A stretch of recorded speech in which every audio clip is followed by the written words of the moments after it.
በድብቅ የሚያፈቅሯችሁ ሰዎች የሚያደርጉት 15 ነገሮች። ምንም ያክል መደበቅ፣ መዋሸት፣ ማስመሰል ላይ ጎበዝ ቢሆኑም እንኳን እነዚህን 15ቱን ነገር ከማድረግ ወደኋላ አይሉም። በጓደኝነትም ሆነ በቅርርብ ውስጥ ሆናችሁ የሚያፈቅራችሁ ለእናንተ የፍቅር ስሜት ያላቸው ሰዎች የሚያደርጉት 15 ነገሮች።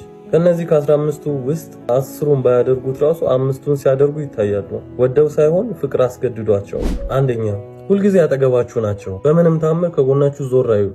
በቻሉት አቅም ሊተባበሩና ሊያግዟችሁ ዝግጁ ናቸው። ለእናንተ ደከመኝ ሰለቸኝ ብለው አያውቁም። ሁለተኛ፣ እናንተን ሳያወሩ ወይንም ሳያናግሩ ውለው ማደር አይችሉም። ደውለው ማናገር ባይችሉ ራሱ በቴክስት ከእናንተ ጋር ምንም አይነት ንግግር ሳያደርጉ ውለው ማደር አይሆንላቸውም። በቃ አይችሉም፣ ይከብዳቸዋል።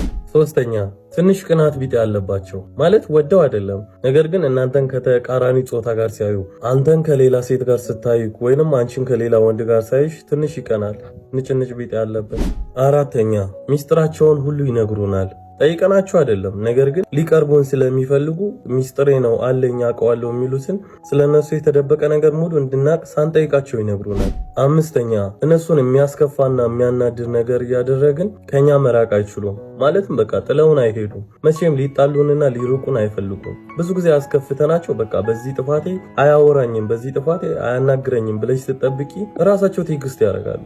በእናንተ ጥፋት እነሱ ይቅርታ ይጠይቃሉ። ስድስተኛ፣ ሁልጊዜ እኛን ለማስደሰት ይጥራሉ። በተቻላችሁ አቅም የእኛን ደስታ ለመፍጠር፣ እኛን ፈገግ ለማስባል የምንወደውን ነገር በሙሉ እያደረጉ እኛን ደስተኛ ለማድረግ ሲጥሩ እናያለን። ሰባተኛ፣ ባልጠበቅነው ሰዓት ይደውላሉ። ለምሳሌ ማታ ከሌሊቱ 6-7 ሰዓትም ሊደውሉ ይችላሉ። ምክንያቱም እንዴት መሰላችሁ? የሚያፈቅራችሁ ሰው ትናፍቁታላችሁ። ያንን ናፍቆቱን ለማቀዝቀዝ ሲል በማይሆን ሰዓት ይደውልልሻል። በማይሆን ሰዓት ትደውልልህና ተኝተሃል የሚባል ወሬ፣ በቃ ምንም የማይገጥም ወሬ ይጀምራሉ። ስምንተኛ፣ ስለእናንተ ሁሉን ነገር ያጣራሉ። ምን እንደምትወዱ፣ ምን እንደምትጠሉ፣ ምን አይነት አለባበስ እንደሚመቻችሁ፣ ምን አይነት ምግብ እንደምትወዱ እንደምትጠሉ፣ ስለእናንተ ሁሉንም ነገር ያጣራሉ። ስለ ቤተሰቦቻችሁ፣ ስለ ህይወታችሁ፣ ስላለፈው ህይወታችሁ በተቻላችሁ አቅም ከሰውም ሆነ ከቅርብ ከምትሏቸው ሰዎች ጠይቀው ለመረዳት ይሞክራሉ። ዘጠነኛ፣ በሰውነት ቋንቋ ሊግባባችሁ ይሞክራሉ። ማለትም አንተን በደንብ በመመልከት አንተን አይታ ፈገግ በማለት፣ ወንድ ከሆነ ደግሞ ይበልጥ ወንድነቱ ጎልቶ እንዲታይለት ኩራት ቢጤ ይጥልበታል። እያየ ማለፍ፣ ጸጥ ማለት ወንድ አውንድ ያስብለኛል ብሎ የሚያስባቸውን ነገሮች በሰውነቱ ቋንቋ ሊያስረዳሽ ይሞክራል። አስረኛ፣ አብዛኞቹ እንደብቀው ብለው የተቸገሩት ነው። እንደ ህፃን ያደርጋቸዋል። እናንተ ጋር ሲያወሩ ደስ ይላቸዋል። ከደስታ ብዛት የህፃንነት ባህሪ ይታይባቸዋል። እንደ ህፃን ያደርጋቸዋል፣ ደስ ይላቸዋል። እናንተን ሲያወሩ በነፃነት ያወራሉ። 11ኛ፣ ሁሌ የእናንተን ሀሳብ ይጠይቃሉ። ማለትም እኔ የምልሽ እንደዚህ ላደርግ ነው ምን ትያለሽ፣ እንደዚህ ልሰራ ነው ምን ትያለሽ ብለው የእናንተን ሀሳብ ያስቀድማሉ። ማላቸው የፍቅር ግንኙነት የለም፣ ነገር ግን የእናንተን ሀሳብ ሳይሰሙ ምንም አይነት ውሳኔ ያወሱ ነው።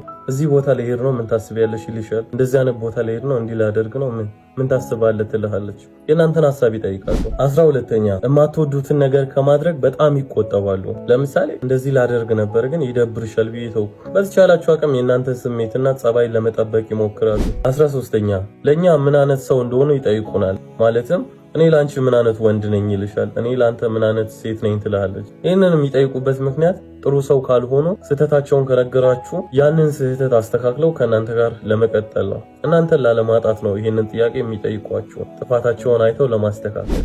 14ኛ፣ ስለ ፍቅር ያላችሁን አመለካከት ይጠይቃሉ። ማለትም ፍቅር ለእናንተ ምንድን ነው? ፍቅርን እንዴት ትገልጻላችሁ? ፍቅር ማለት ለእናንተ ምን አይነት ነገር ነው ብለው በተደጋጋሚ ጠይቋችሁ። 15ኛና የመጨረሻው ይሄኛው ዋናው ነው፣ ከሁሉም በላይ ትልቅ ቦታ የሚሰጠው ነው። ያከብሯችኋል። በምንም ታምር አይንቃችሁም። ማለትም ለእናንተ ያላቸው ክብር አይቀንስም። እናንተን ከሚያስከፉ ነገሮች ይርቃሉ። በየትኛውም ሁኔታ ውስጥ ቢሆኑ የእናንተን ዋጋ ዝቅ አያደርጉም፣ የእናንተን ዋጋ አይቀንሱም። እናንተን ሊያናንቁ ወይንም ሊሰርቡ ዝቅ ሊያደርጉ አይፈልጉም። ትልቅ ክብር አላቸው ለእናንተ። እነዚህ 15 ነገሮችን ብዙ ጊዜ ላታዩ ትችላላችሁ። ግፋ ቢል ከ5 በላይ እያያችሁ ከሆነ ግን ያኚህ ሰዎች ከእናንተ ትክክለኛ ፍቅር እየያዛቸው ነው። ስለዚህ አታስለፏቸው። 15ቱ የማይደበቁ የፍቅር ምልክቶች እነዚህን ይመስላሉ። ከነዚህ ምልክቶች 15ቱ ባይሆን ራሱ 5ቱን ካያችሁባቸው ወዲያው ተረዷቸው፣ ተንከባከቧቸው፣ ከህይወታችሁ እንዳታጧቸው። በቻላችሁት አቅም ትሪት አድርጓቸው። በደንብ አስቡበት።